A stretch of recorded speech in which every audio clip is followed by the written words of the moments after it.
मैं जवानी में ही विधवा हो गई और ये दुख मेरे लिए कोई कम नहीं था। उसके बाद मेरे ऊपर एक और पहाड़ टूट पड़ा। मुझे किसी गैंग ने किडनैप कर लिया।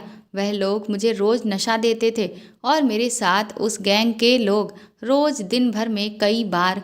किसी तरीके से मैं वहां से भाग निकली और अपने घर पहुंची तो खानदान वालों ने मुझे अपनाने से मना कर दिया और मुझे घर से भी निकाल दिया।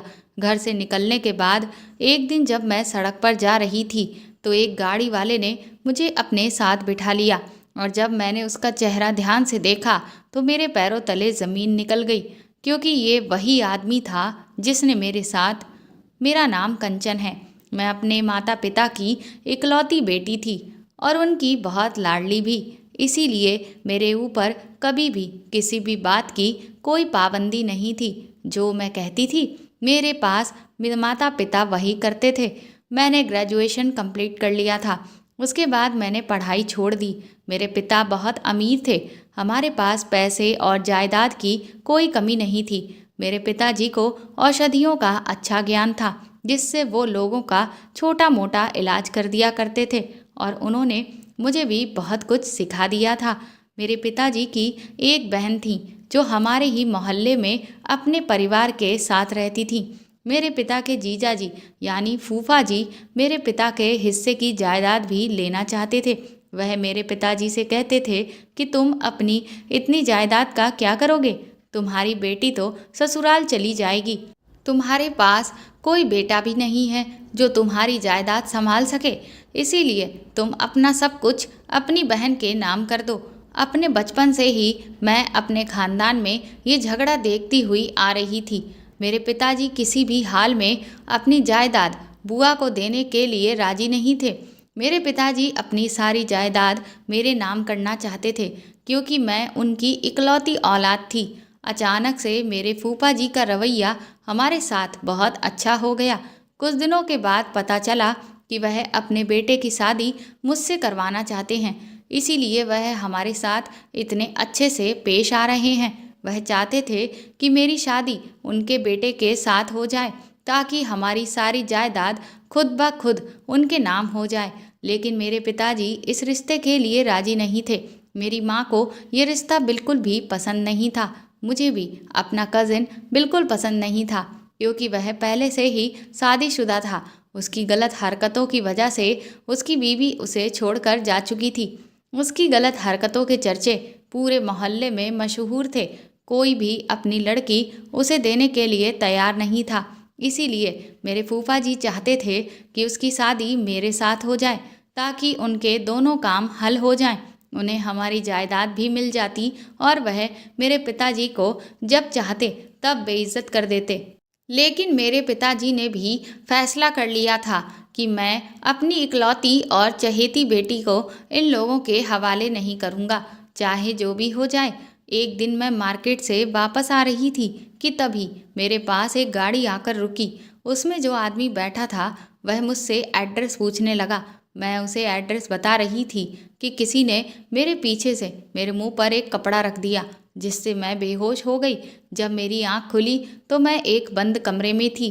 यहाँ मेरे अलावा और बहुत सी लड़कियाँ थीं जो बहुत बुरी हालत में थीं।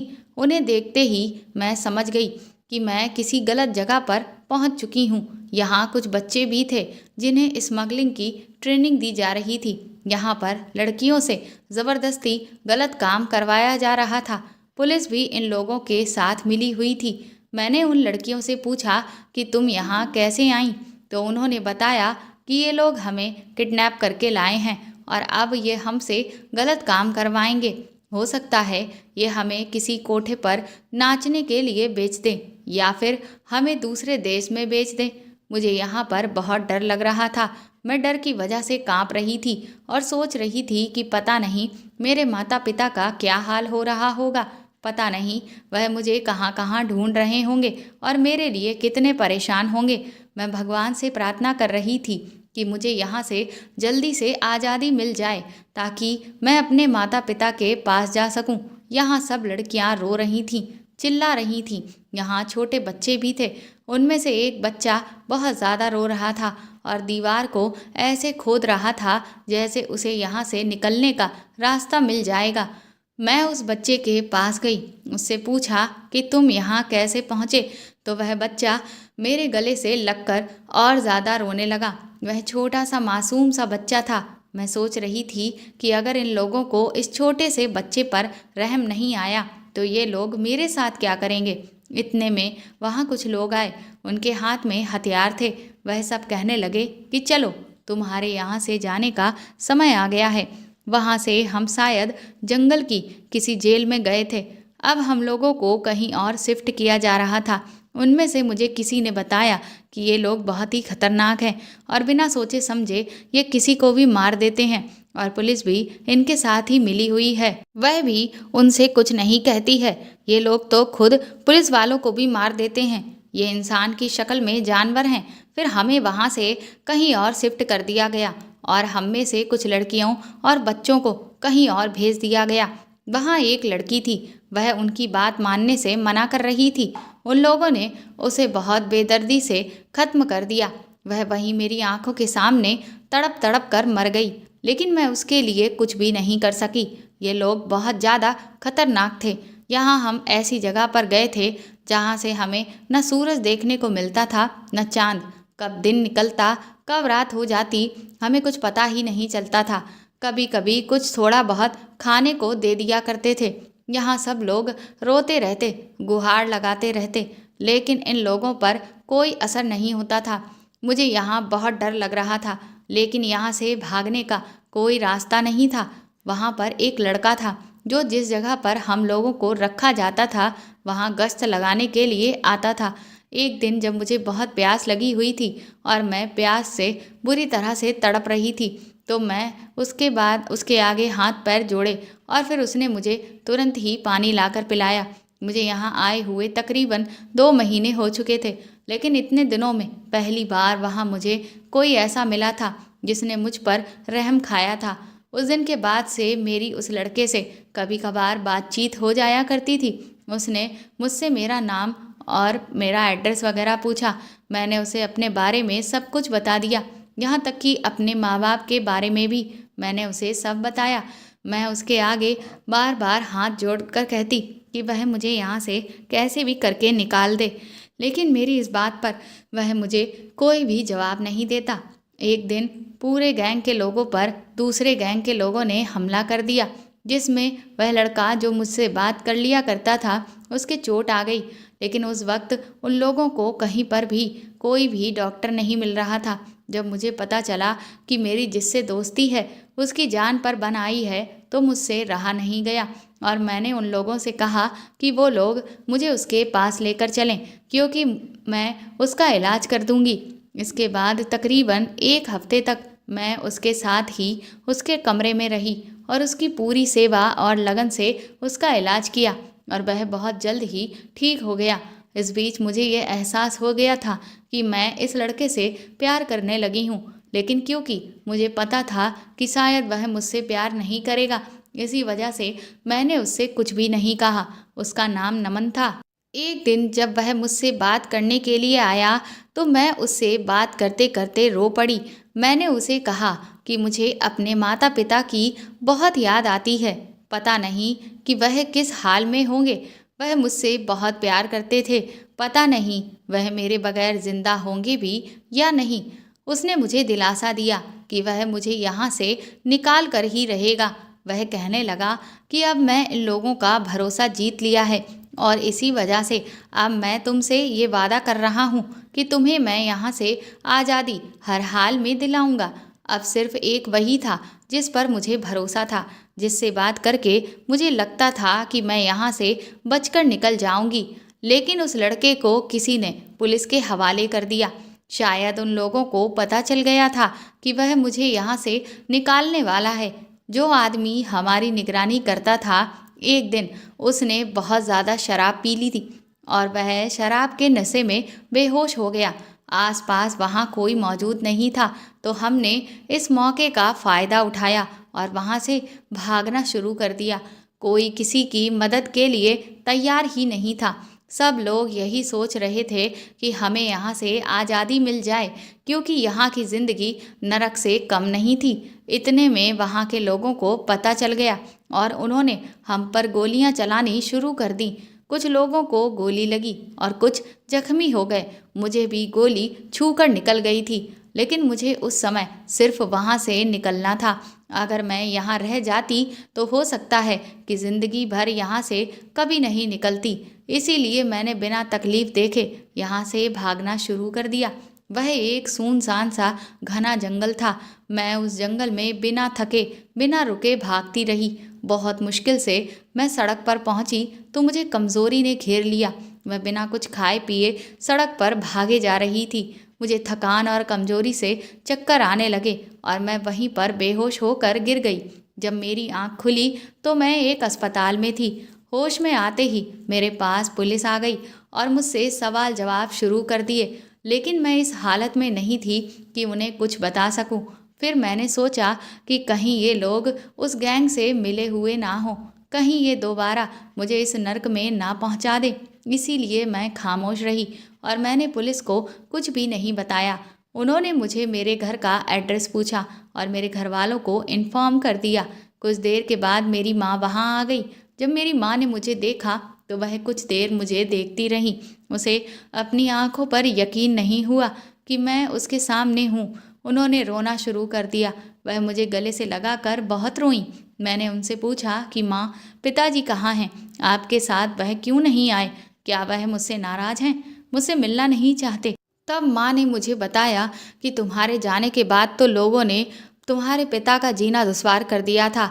जब भी वह घर से बाहर निकलते तो लोगों ने उन्हें ताने देते कि तुम्हारी बेटी तो घर से भाग गई है, तुमने अपनी बेटी की कैसी परवरिश की थी, तुम अपनी बेटी को संभाल नहीं पाए। जमाने की जली कटी बातें सुनकर वह बर्दाश्त नहीं कर पाए और हम सबको छोड़कर इस दुनिया से चले गए।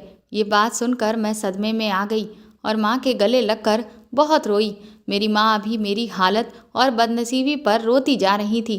2 दिन के बाद मेरी हालत में कुछ सुधार आया तो हम लोग घर वापस चले गए। घर में कदम रखते ही मेरे खानदान वालों ने सवाल पर सवाल शुरू कर दिए। किसी ने कहा कि जब भाग गई थी तो वापस क्यों आई है? किसी ने कहा कि वह लड़का कहाँ है जिसके साथ तू भागी थी? तो किसी ने कहा कि उस लड़के का दिल भर गया होगा जो इसे छोड़कर चला गया। तो फिर किसी ने कहा कि पता नहीं कहाँ कहाँ मुंह काला करवा कर आई है। किसी ने कहा कि इसकी वजह से इसका बाप मर गया। अरे ये तो अपने बाप की इज्जत ही बेच करके चली गई। किसी ने भी मुझसे ये नहीं पूछा कि मैं किस हाल में हूँ, कहाँ थी, कैसी थी, मेरे साथ क्या हुआ था। सब ने बस अपनी अपनी सोच के अनुसार मुझ पर इल्ज़ाम लगाने शुरू कर दिए। मेरे घर पर पूरा खानदान इकट्ठा था और जिन नज़रों से वो मुझे देख रहे थे, मुझे ऐसा लग रहा था कि धरती फट जाए और मैं उसमें समा जाऊं। मैं लोगों के किस किस सवाल का जवाब देती। उनके तो सवाल थे कि ख़त्म ही नहीं हो रहे थे और उसे मैं क्या गिला शिकवा करती। यहाँ तो अपने खानदान वाले ही साथ देने को तैयार नहीं थे। आज मुझे औरत होने का एहसास हुआ था। हमारे समाज में एक औरत अगर सारी रात बाहर रहे तो वह अपवित्र हो जाती है, फिर चाहे उसके पीछे कोई भी वजह हो। यहाँ तो मैं पूरे 7 महीने के बाद वापस आई थी, फिर लोग मुझे कैसे अपना लेते। मेरे खानदान वालों ने मेरी माँ से कहा कि अगर तुम इस लड़की के साथ रहना चाहती हो तो तुम्हें इस घर से और हमसे सारे रिश्ते खत्म करने होंगे, नहीं तो इस लड़की को यहाँ से निकाल दो। लेकिन माँ तो आखिर माँ होती है। माँ अपनी संतान को किसी हाल में नहीं छोड़ती। मेरी माँ ने भी यही किया और मुझे अपने सीने से लगा लिया। उसके बाद मैं और मेरी माँ ने वो घर छोड़ दिया और हम दूसरे शहर आ गए। हमारे पास रहने का कोई ठिकाना नहीं था। मेरे बाबा के एक दोस्त थे जो मेरे बचपन से ही हमारे घर आते जाते थे और मुझे बहुत प्यार भी करते थे। उनके अलावा हमारा इस दुनिया में कोई और सहारा नहीं रहा था। हम उनके घर चले गए। वो हमें अपने घर देखकर चौंक गए। उन्होंने हमें अंदर बुलाया और हमसे पूछा कि हम अकेले इस समय यहाँ पर क्या कर रहे हैं।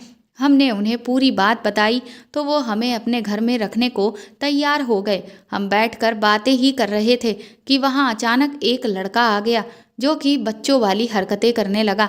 मैंने उनसे पूछा कि अंकल ये कौन है, तो उन्होंने बताया कि ये मेरा बेटा है, वो दिमाग से कमज़ोर है।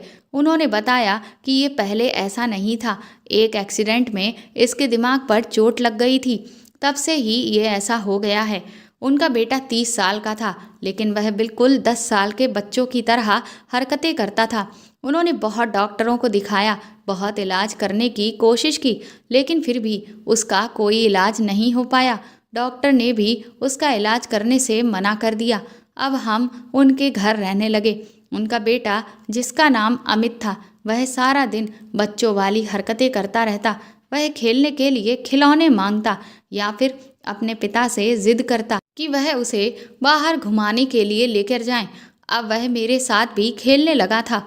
अब उसे मेरे साथ बातें करना और खेलना अच्छा लगता था। जब उसने मुझे पहली बार देखा था तो वह मुझसे बात नहीं करता था। मुझसे कहता था कि मैं अजनबी लोगों से बात नहीं करता। मेरे बाबा ने मुझे मना किया है कि मेरा भी समय उसके साथ अच्छा गुजरता था। मेरे साथ ही वो खाना खाता। मेरी माँ ने भी आसपास के लोगों के घरों में काम करना शुरू कर दिया था। लोगों के घरों में काम करके हमारा गुजारा चल जाता था। अंकल का हम पर बहुत एहसान था कि उन्होंने रहने के लिए हमें अपने घर में जगह दी थी। हम उन पर बहुत ज़्यादा बोझ नहीं बन सकते थे, इसीलिए माँ काम करके अपना गुजारा खुद ही करती थी। एक दिन बाबा के दोस्त ने माँ से कहा कि बाबा ने बचपन में ही अमित का और मेरा रिश्ता तय कर दिया था, तो क्यों ना हम इन दोनों की शादी कर लें। ये सुनकर माँ के पैरों तले से ज़मीन ही निकल गई। उन्होंने कहा कि ये आप कैसी बातें कर रहे हैं। उन्होंने कभी भी इस बारे में कुछ भी नहीं बताया। अंकल ने बताया कि हो सकता है तुम्हें उसने कुछ नहीं बताया हो, लेकिन उसने मुझसे वादा किया था कि बड़े होने के बाद हमारी दोस्ती रिश्तेदारी में बदल जाएगी। माँ ने कहा कि लेकिन आपका बेटा तो शादी करने के लायक ही नहीं है, वह तो अभी बच्चा है, उसे तो शादी का मतलब भी नहीं पता। लेकिन अंकल ने भी जिद पकड़ ली, अगर मेरी शादी उनके बेटे से होगी तभी हम उनके घर में रह पाएंगे, वरना हम यहाँ से चले जाएंगे। मैं सोच भी नहीं सकती थी कि अंकल, जिन्हें मैं अपना बाबा समझती थी, वह मेरे साथ ऐसा कुछ करेंगे। लोग अपना मतलब निकालने के लिए इतना गिर सकते हैं, मैं सोच भी नहीं सकती थी। माँ ने कहा कि ठीक है, हम इस घर से चले जाएंगे, लेकिन मैं अपनी बेटी की शादी तुम्हारे पागल बेटे से नहीं करूँगी। मैं सारी रात इस बारे में सोचती रही। अगर हम इस घर से चले गए तो फिर हम कहाँ जाएंगे। हमारे पास तो अब कोई दूसरा ठिकाना भी नहीं था। अमित, जो बिल्कुल देखने में ठीक ठाक लगता था, उसे देखकर कोई भी नहीं बता सकता था कि उसका दिमाग बच्चों वाला है। वह देखने में बहुत अच्छा था, लेकिन जब वो बात करता तो बच्चों की तरह करता। जब सुबह हुई तो माँ ने मुझसे कहा कि चलो बेटी, हम यहाँ से चलते हैं। लेकिन मैंने माँ को समझाया। मैंने कहा कि मैं अमित से शादी करने के लिए तैयार हूँ।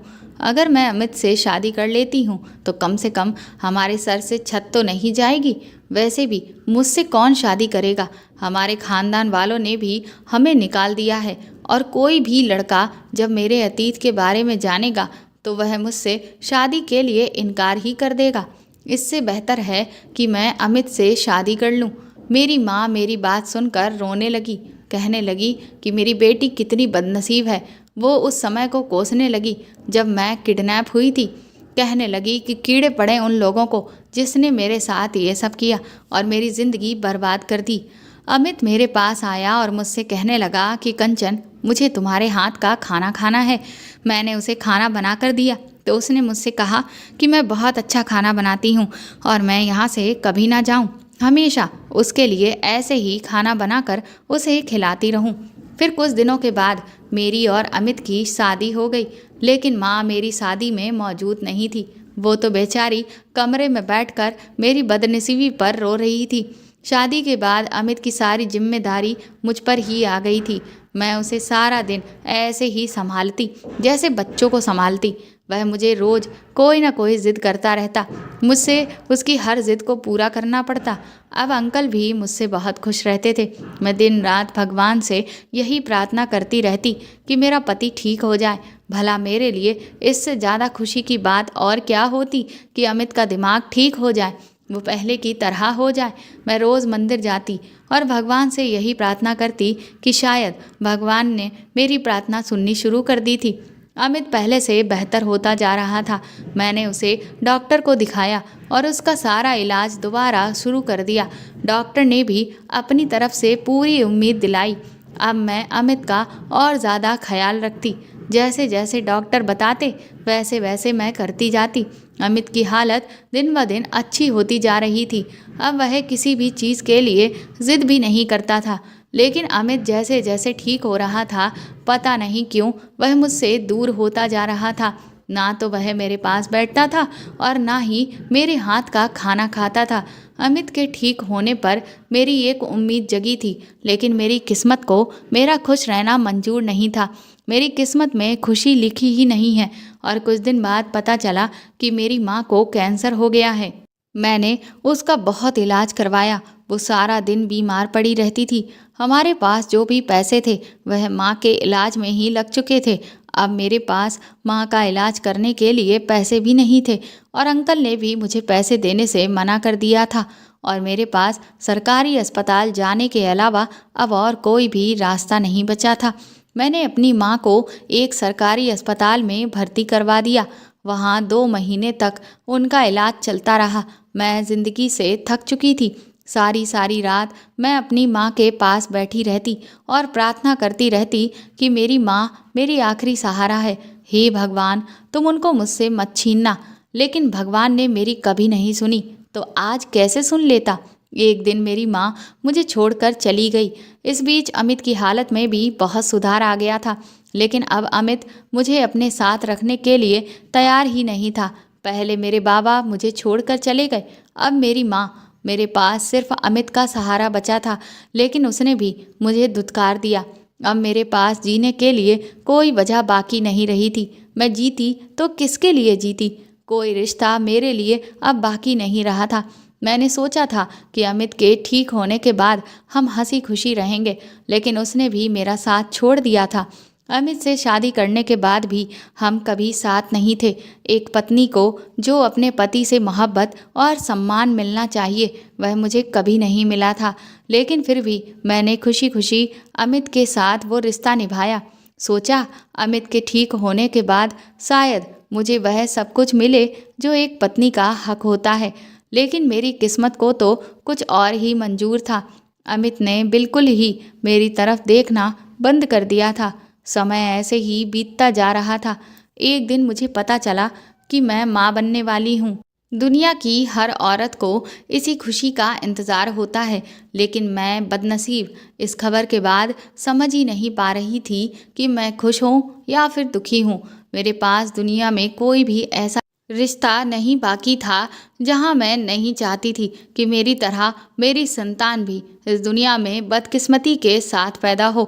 जो तकलीफ़ें और परेशानी मुझे इस दुनिया में मिली हैं वो मेरी संतान भी उठाए। मैं हॉस्पिटल गई और मैंने एक नर्स से अपने अबॉर्शन की बात की। उसने चेक करने के बाद मुझे बताया कि मैं बहुत कमज़ोर हूँ। अगर मैंने कुछ भी ऐसा किया तो मेरी जान को खतरा हो सकता है। वहाँ हॉस्पिटल से घर वापस आते हुए मैं सारे रास्ते यही सोचती रही कि पता नहीं अमित मेरे साथ मेरे बच्चे के साथ कैसा सलूक करेगा। जो एक पति का फ़र्ज नहीं निभा सका वह बाप का फ़र्ज कैसे निभाएगा। मैं घर वापस आ गई और ऐसे ही 9 महीने पूरे हो गए। इन दिनों मेरी तबीयत भी ठीक नहीं रहती थी। मैं बहुत कमज़ोर हो गई थी। फिर एक दिन मेरी तबीयत खराब हुई और मैंने एक बच्चे को जन्म दिया।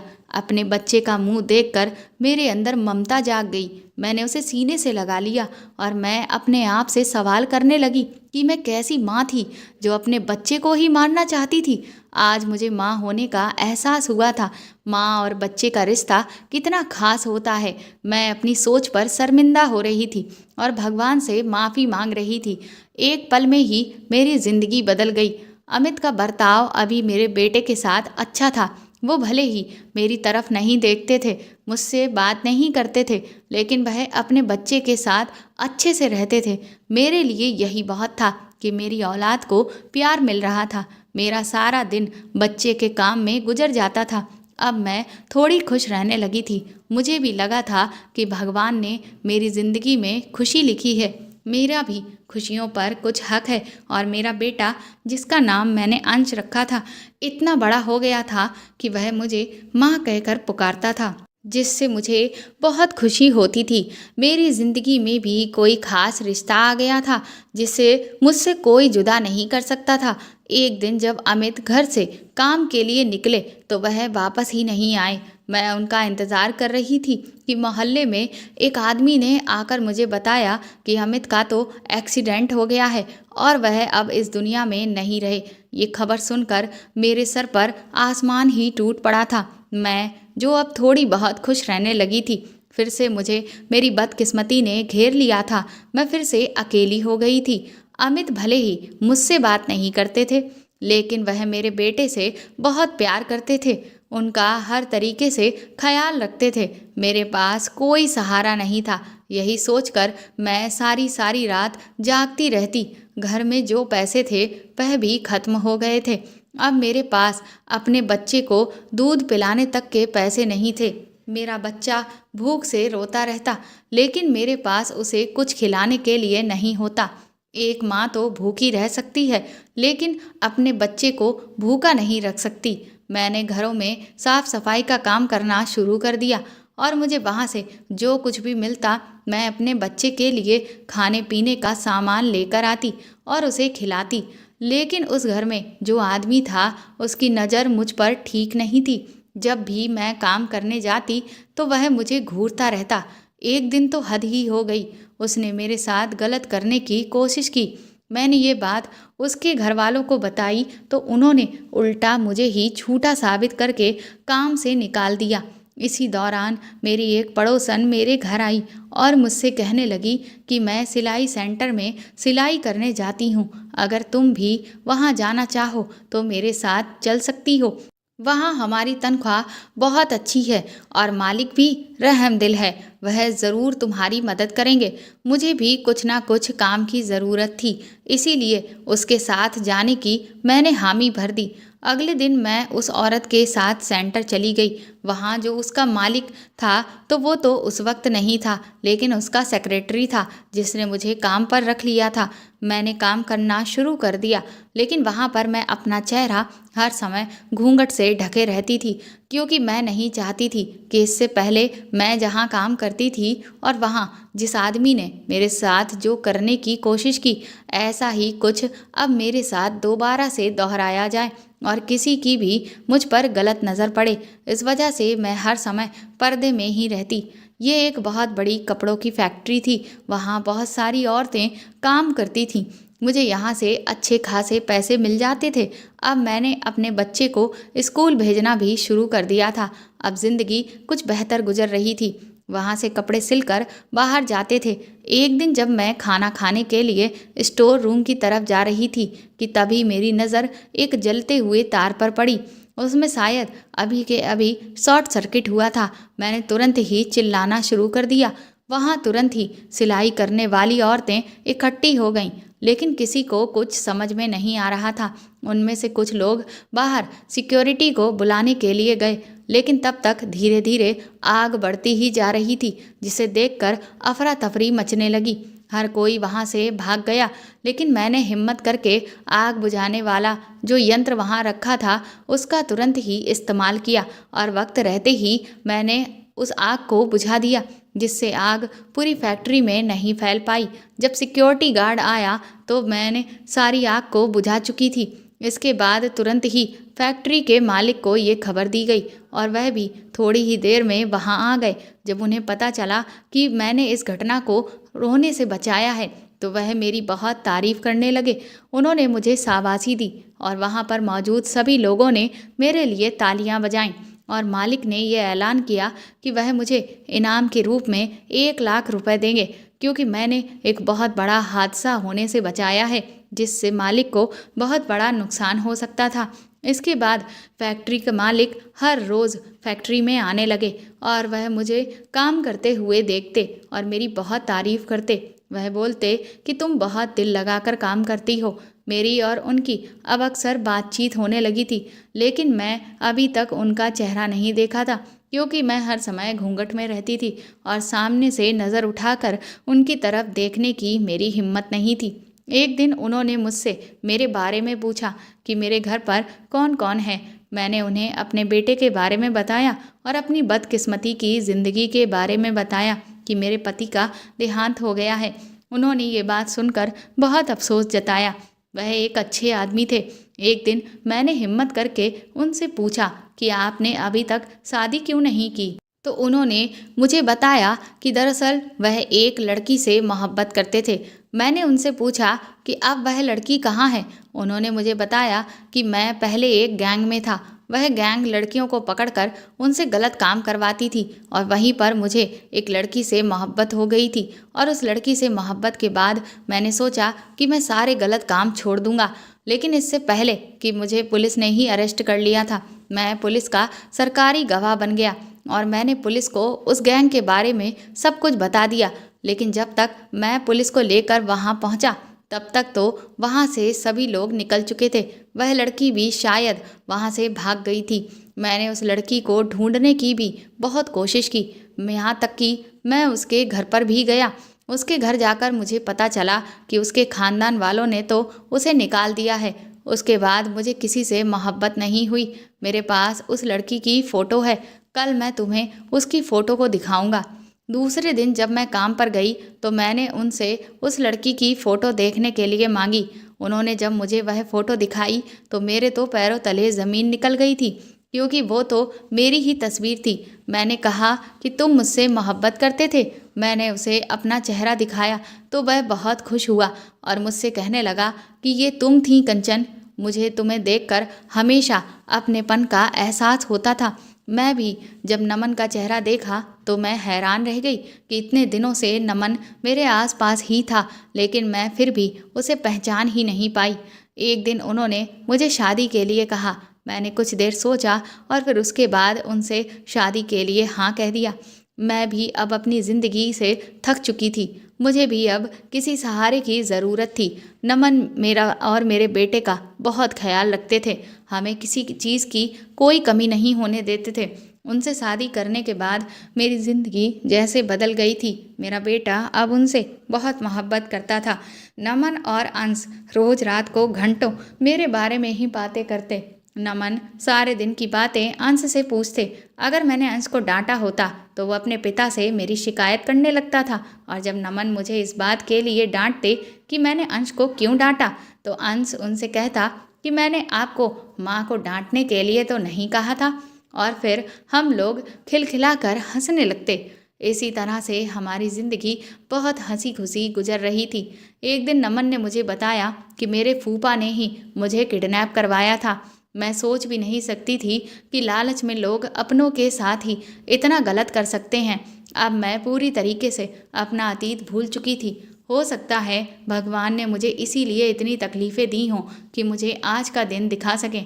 आज मैं अपनी ज़िंदगी में खुश थी। मेरा पति भी मुझसे बहुत मोहब्बत करता था। तो दोस्तों, आपको ये कहानी कैसी लगी हमें कमेंट करके ज़रूर बताएं, और प्लीज़ इस कहानी को ज़्यादा से ज़्यादा शेयर और लाइक करके मेरे चैनल को सपोर्ट करें। साथ ही अगर आप चाहें तो मुझे सुपर थैंक्स भी खरीद कर दे सकते हैं। सुपर थैंक्स का ऑप्शन आपको इस वीडियो के नीचे दिए हुए सभी ऑप्शंस में दिख जाएगा, जो कि हार्ट शेप में बने हुए डॉलर के साइन के तौर पर है। और अगर आप मेरे चैनल पर नए हैं तो सब्सक्राइब करके बेल आइकन को ज़रूर दबा दीजिएगा, ताकि आगे भी मैं आपको ऐसी ही अच्छी कहानियाँ सुनाती रहूँ। Thank you.